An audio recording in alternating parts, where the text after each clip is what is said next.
Tom, Colorado is 3-0 since the last time we spoke, and they've won each game in very different ways. Now, you and I weren't very high on Colorado before the season, but they've overperformed by every metric available.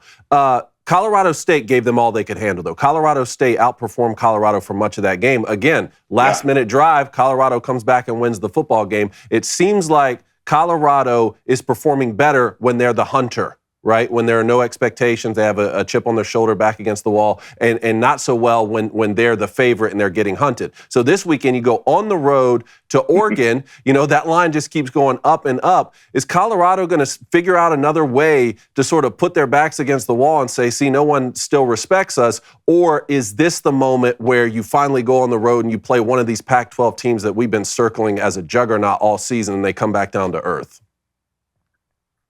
Listen, I mean, this is where it gets real, right? Because this time the team on the other sideline is not a bunch of chumps. And I don't want to disrespect Colorado State or Nebraska or even TCU, but neither of those three teams are even close to what Oregon is going to present. Mm-hmm.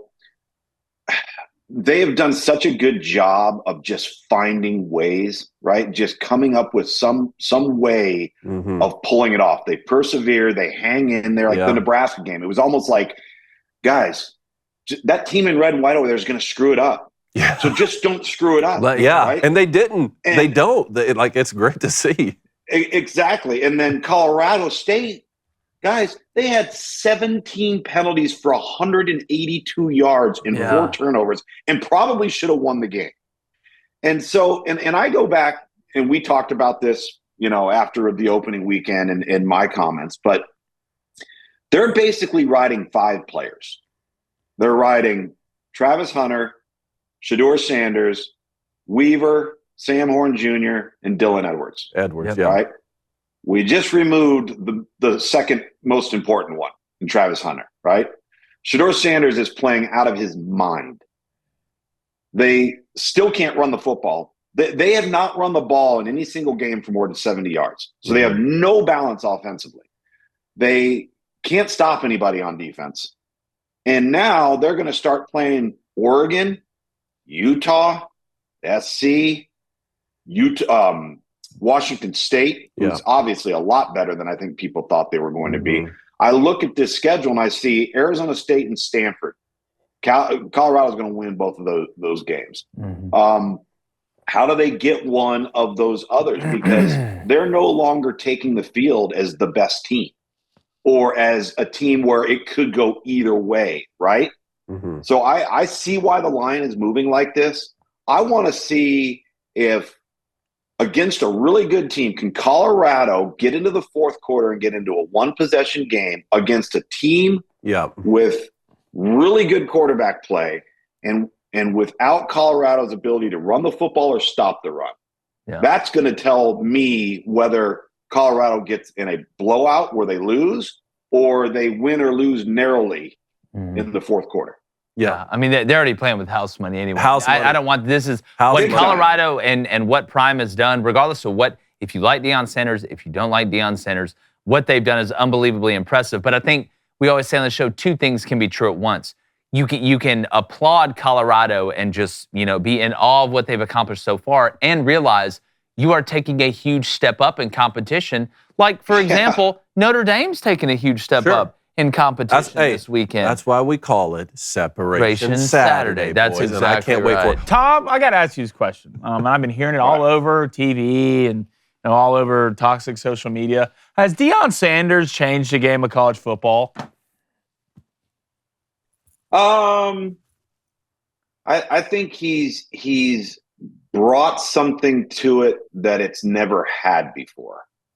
And that is Hollywood entertainment type value, almost a WWE type value that has lit a fuse that is going to have, I think, long-standing ripple effects, not just in college football, but most notably for Colorado in their immediate future. Because, guys, they've lit a fuse in recruiting. They've lit a fuse in the transfer portal. They've lit a fuse in name, image, and likeness. And if you look at the big picture for them, we've talked about their lack of depth, right? Which is a very fair debate. It's a very fair conversation.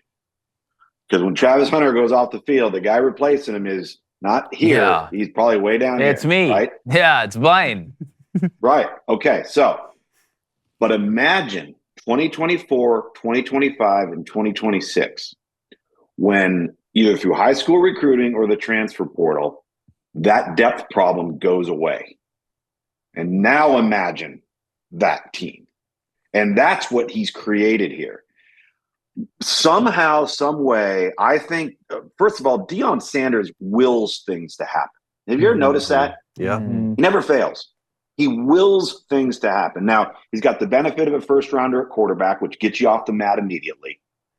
But he also somehow is able to keep the circus and all of the things that are going on around the program.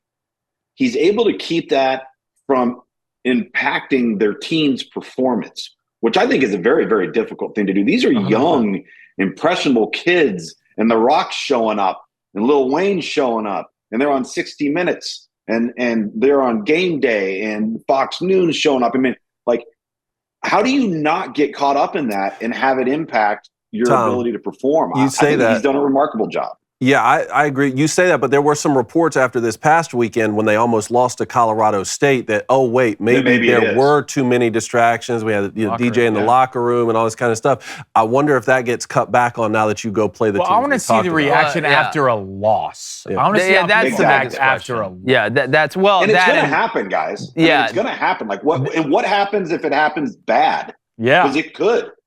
Yeah, well, You know? And two, I think Deion is. I want to see when, like Cone said, when they're the hunted and not the hunter. But we say that. I mean, Kirby Smart finds a way to manufacture adversity with his team. Nick Saban does it with his. YouTube, hello, good to see you. Here, please step right in. And also, while you're here, subscribe, hit that like button, turn the notification bell on, and tell your friends about us because that'd be super duper sweet.